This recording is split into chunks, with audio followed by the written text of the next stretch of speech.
nothing seems to work out, and he's exhausted with this with this pressure, with this pain of giving your best but not getting the results. Salam, hope you're all doing well. Welcome to my video today. So today I'm going to share with you a story, a beautiful, a true story. So it's about being patient, taqwa, and it will be a learning for both me and you all about how leaving your matters to Allah can transform your life beautifully, can completely change your life. So it's about a person who is a son, a husband, a father, but most importantly is a servant of Allah who loves pleasing Allah. And this servant of Allah decides to leave all his matters in the hands of Allah, only to please Him, solely to please Him. He gives everything up just to please Allah, and watches how his life transforms in a way that he would have never imagined. To help you visualize the story better, the person was between the age of 25 to 30. He was married, had a beautiful baby girl. He had a daughter.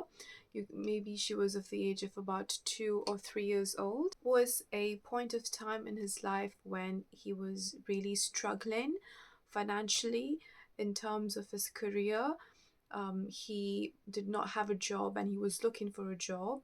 He was researching, he was applying to different jobs and speaking to different people and trying his best to see what he can do to support his family, as he had a responsibility to fulfill. So what happens is he meets a man who shows a lot of confidence in him, who believes in him, and he constantly assures him that he will help him build his career. He will help him in this journey of finding a job, and he lays down a plan for him where he tells him that he will help him go to a different country where there's a lot of job opportunities, and he's going to be there with him, help him find a job and settle him down there. And along with him, there's a few more people who accompany him along with that man. So the man takes this person and some more people to a different country to help them find a job.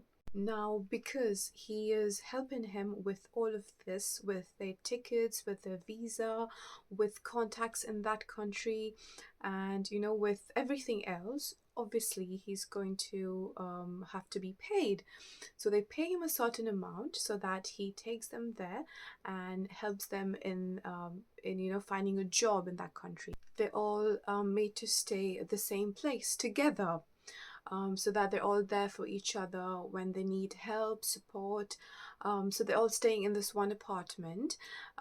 Maybe it's about like 3 to 4 people, and they are settling down. The man explains to them, this is where you're staying, and I'm going to help you find a job. I'm going to help you settle down in this country so that you can build a career. And I promise you that there's so many job opportunities here that you're gonna make it really big. So all of them believe him, and they're really hopeful to start there, to start afresh. So one fine day, what happens is they find out that this man goes missing. He has disappeared all of a sudden. And they try to call him, they try to contact him, but there is no response, there is no reply. And they find out that he has taken all of their money and just disappeared. And let me remind you, this was a time where there was no internet. I mean, there was internet, but it wasn't as easily accessible as these days. So they cannot track him, they can't do anything. And they're all by themselves in a completely different country. And these men are so worried because they have a responsibility. They've come here to come to a different country. They've promised their family back home that they are going to make it big and they are going to support them, and the family is counting on them, and now they're just left alone and they don't know what to do. They did not even have food to eat. I mean, they did not have enough money so that they can bring food home or make something themselves. There's absolutely nothing left with them. They did not have enough money to make a phone call, and they were so concerned and worried. And this man had deceived them. He literally deceived these men. So what these men do is they need to now sit and decide what needs to be done, but they're starving, they haven't eaten, they are stressed, so they decide to first look at how much money they've all got, and they have a look at how much they've all got left, but it's not enough to even eat one meal in a day. And so this person whose story this is about, so like I said, he was married and had a daughter. On his wedding day, he was given a gift by someone very dear to him. He was given a gift of a beautiful watch. It was an expensive watch, and it's something that he carried with him all the time. And he absolutely loved that watch. But he was in such a difficult situation. He had no option, but he had to sell that watch so that he can get some money to eat, because they were not left with any money. So these men, they had to sell something or the other that was extremely dear to them, to just get some money to have food, or to plan what to do next.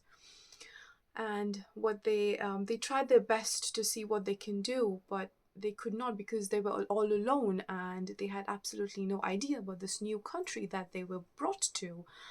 So they decided that they would call their family. It was very disappointing, and it was very upsetting, but they had to do this. They had to call. They knew that the family was counting on them, but at the end of the day, it's the family that they've got. So these men, they call the family and they explain what has happened to them. They arrange for their tickets and they go back home. So now they're all back home in their respective families, and this person, whose story this is about, what he does is he does not give up. He tries applying to different jobs. He was so hopeful when he went to this new country. He had dreams of building a career there so that he can support his family, so that he can give his family a beautiful future. He had his daughter in his mind. He wanted to give her the world. He loved his family so much that he wanted to fulfill all of their dreams. But now all of his dreams were shattered. But he is a man. He is a responsible man, so he cannot give up. And he goes out there and he gives his best. He tries to get a job, but he's still struggling. He does this, he does that. He tries to speak to people, but nothing seems to work out. And he's exhausted with this pressure, with this pain of giving your best but not getting the results. Then what happens is Ramadan comes. So it's the month of Ramadan, and what he decides to do is to this month forget about all of his pain, forget about all the worldly wishes, worldly dreams he has, and to just focus on Deen. He decides to completely switch the dunya of his mind, and he decides to give all of his time to Allah and to keep his family happy.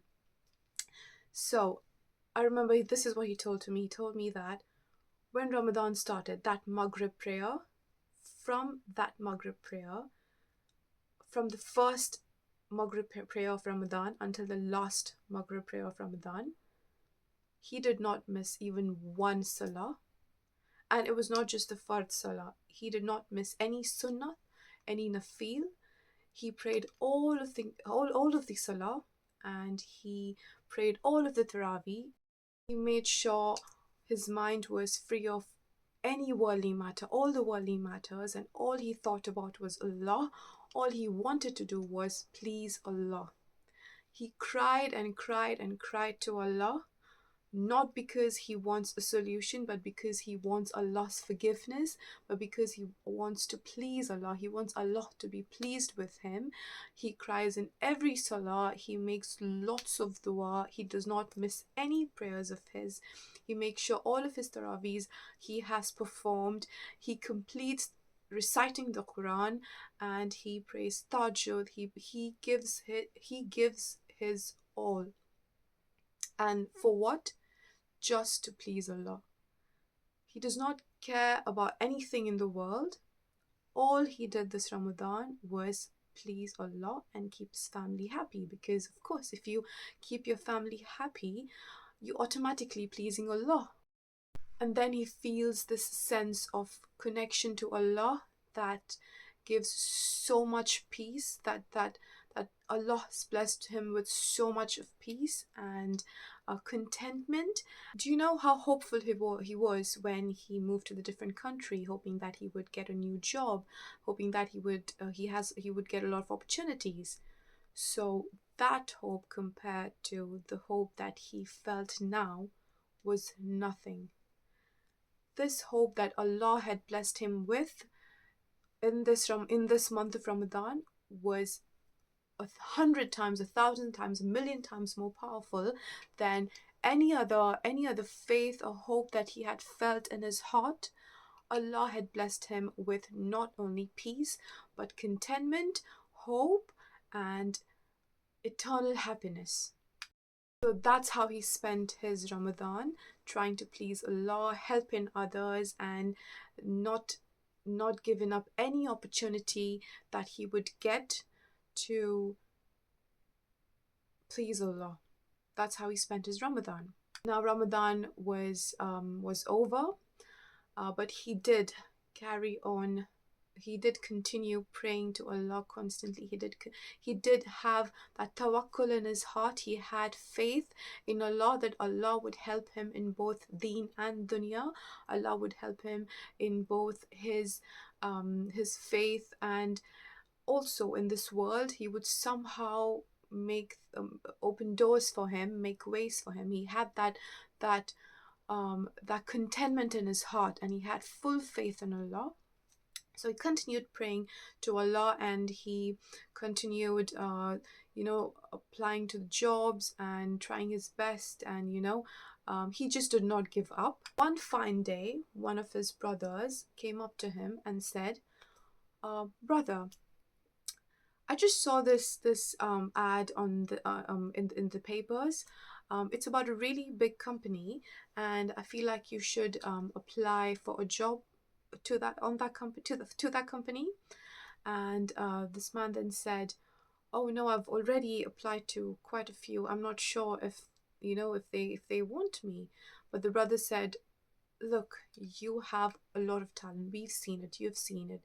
You're really good at this. You're really good at what this job wants. The main skill this job role required was communication skills, and this person, he had the best communication skills. So his brothers really encouraged him. His brothers, his wife really encouraged him to go give the interview for this job. So he applied for it, and he went to the interview. So he gave the interview, but he had a feeling that he did not do the interview very well. He did not have the confidence that he would get the interview, but he had to stay the entire day to get the results. He wanted to go back home. He said, no, you know what, I'm going to go back home because I can feel it. I can feel that they don't like me already. But he had this hope in his heart, and he had full faith in Allah, so he stayed. And he was waiting for the results.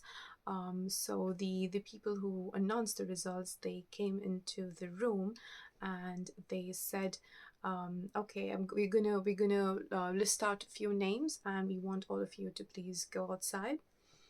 And they took these names, and his name was one of them, so he had to go out.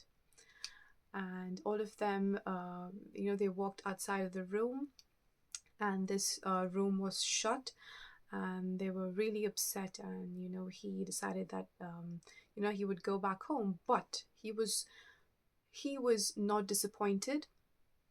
In his mind, he thought, everything that is happening to me is the qadr of Allah. It's Allah's plan, and I have full faith in Him. Even though I came here, I spent all my day doing these interviews. It was Allah's plan. Allah knows what's good for me, and maybe it was an experience, or maybe Allah wanted to save me from something. Maybe me being here at this time was for the good of either for me was good either for me or for someone else out there, that I had to be here. It's all Allah's plan. That's completely fine. I'm happy with whatever He decides for me. And he decides to leave, but he waits to thank the people who took his interview, just as a good gesture. And the door opens. When the door opens, the people inside the room, they leave. And he said thank you, and he was about to leave as well. But as he was leaving, these people who announced the results, they called him back with the other group who were sent out along with him. They asked them to go into the room. And this person thought maybe they just want to speak with these people who could not get through and encourage them, or maybe they have a different job role that they can apply for in the same company, as the company was it was a big company. And he was kind of so low in confidence that he was sure he's not going to get this, because it was a big company. He went in there with a big smile, because he was thankful for their time as they took the interview. So they all sat down there, and the people, the managers or the HR, whoever were responsible to speak to them, they came into the room and they told them that they congratulated them because they had just been selected for this job role. And this person, he was shocked. He could not believe his ears. He stood up and he asked them to repeat it. They're like, sorry, can you please check the list again? Is my name in the list? And they went through the list, like, yes, in fact, yeah, we loved your interview. You are one of the most loved people by our team of the panelists. They absolutely loved you. And he was shocked. He could not believe his eyes and his ears. He did not know what to do. He wanted to call his wife and tell her. He wanted to go out and speak to his brother. His brother waited for him the entire day. He just wanted to go home and hug his wife and hug his daughter. He wanted to thank his brothers for helping him find this opportunity, for staying with him throughout the whole day. He did not understand. He could not believe it. He was so low in confidence that he could not believe he had got this job, but he was so high in faith that he was happy even if he did not get this job. Do you see how Allah blesses you with contentment and gives you what you want, in fact more than what you want, exactly when you don't think you're going to get it. It's like a gift from Allah. It's like a surprise gift from Allah. This person, he then thanked the interviewers, thanked everybody in the room, and he went outside, and his brother was just standing there and very hopeful, looking at him, that what happened. And he said, I got the job, brother. And he hugged his brother. They were both so happy. He went back home. He told his wife. His wife cried. She cried tears of happiness. He hugged his daughter. He went to his parents and told them how he'd got the job, and they thanked Allah. Alhamdulillah, Alhamdulillah. And everyone were extremely happy. And finally, after years of struggle, after years of hard work, he had finally got a job, and a job that he would have never imagined, in a company so big, in a company so well known for treating their employees really well. He never imagined he would get this job, but he had now got the job finally. And he was just so grateful to Allah.